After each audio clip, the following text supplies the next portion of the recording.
የሂጃብ አለባበስን ራሱ በተመለከተ ትክክለኛው መስፈርት አሟልተው የሚለብሱ እህቶች ሌሎች ዘንድ እንደ ባይተዋር የሚታዩበት አጋጣሚ አለ።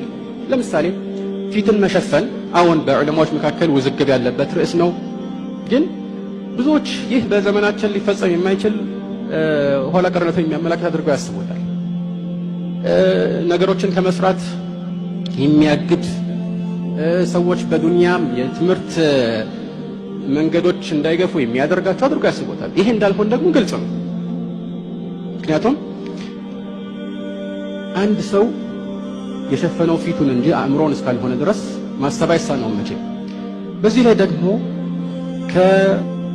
ከሴኪሪቲ ወይም ጥበቃና ደህንነት አንጻር ሁሉም ሰው ፊቱ መታወቅ አለበት የሚለው ነገር ይሄን ያህል የሚያሳስብ አይደለም።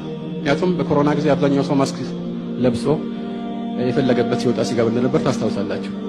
ግን እሱን እንተወውና ካስፈለገ እኮ አሁንም በትምህርት ቤቶች ውስጥ በመስሪያ ቤቶች ውስጥ በተለያዩ አጋጣሚዎች ፊታቸውን የሚሸፍኑ እህቶች ማንነታቸው እንዲታወቅ ካስፈለገ ሲገቡ ብቻ ከመታወቂያዎቿ ጋር ፊታቸውን ተገልጠው አሳይተው ማመሳከር ይቻላል። ይሄ ነው ዑለማዎች አካሄድ መሰረት የሚቻል።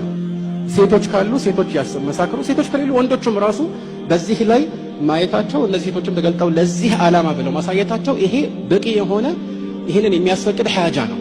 ይሄ ተፈቅዷል። ነገር ግን አንቺ ፊትሽን ተገልጠሽ እስከ መጨረሻው ካልቆየሽ እኔ ደስ አይለኝም ማለት ምን ማለት ነው? ምን አገናኝ?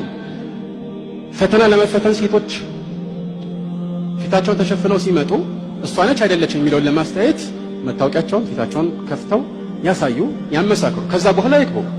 ፈተና ሲሰሩ ራሱ ምናልባት ተቀይረው ሌላ ሰው ይሆናል ተብሎ አይፈረመችም ፊታቸውን ሲሸፍኑ።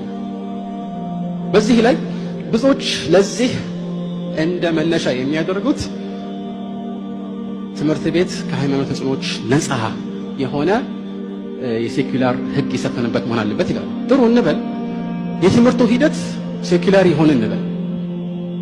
ታዲያ ሴኩላር ማድረግ የተፈለገው የትምህርቱን ሂደት ነው ወይስ ተማሪዎቹም ራሳቸው ነው? ሰዎች ሁሉ ሴኩላር እናደርጋቸው የሚል ዘመቻ ነው የተያዘው? አይደለም። ስለዚህ ሙስሊሞች በዚህ ቦታ ለምሳሌ ሂጃብ ሲለብሱ ወይም ሲሰግዱ ይህንን የትምህርት ማዕከል እኛ የሂጃብ መልበሻ እናድርገው ወይ ሰላት መስገጃ እናድርገው ብሎ አይደለም። እነሱ የትም ቢሄዱ የትም ቢገቡ ሰላት መስገዳቸው አይቀርም። የዚህ ቦታ ተገልጋይ ያልሆነ ሰው በመሰረቱ ከውጭ መጥቶ እንዲሰግድም ጥሪ አላደረጉም። በዚህ ላይ ተማሪዎች ሲሰግዱ በዚያች ደቂቃ ውስጥ ምናልባት ቆመው እያወረዱ ቢሆን ማንም የሚናገራቸው የለም። ሲሰግዱስ ምን የተለየ የሚፈጠር ነገር አለ? ምንም የተለየ የሚፈጠር ነገር የለም። ለማንኛውም እንዲህ አይነት ጭንቅ ውስጥ የሚሄዱ ባይተዋርነት የሚሰማቸው ወንድሞችና እህቶች በየጊዜው ያጋጥሙናል።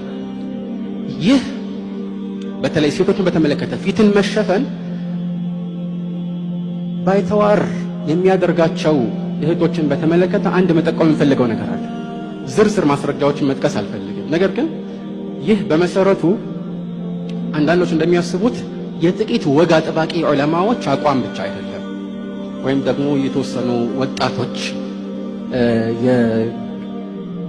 የጋለ ስሜት ያመነጨው የፊቅህ ምርጫም አይደለም። አብዛኞቹ ዑለማዎች የመረጡት ይህንን ነው። አብዛኛዎቹ ስል ይህንን ቃል ሆን ብዬ ነው የምናገረው።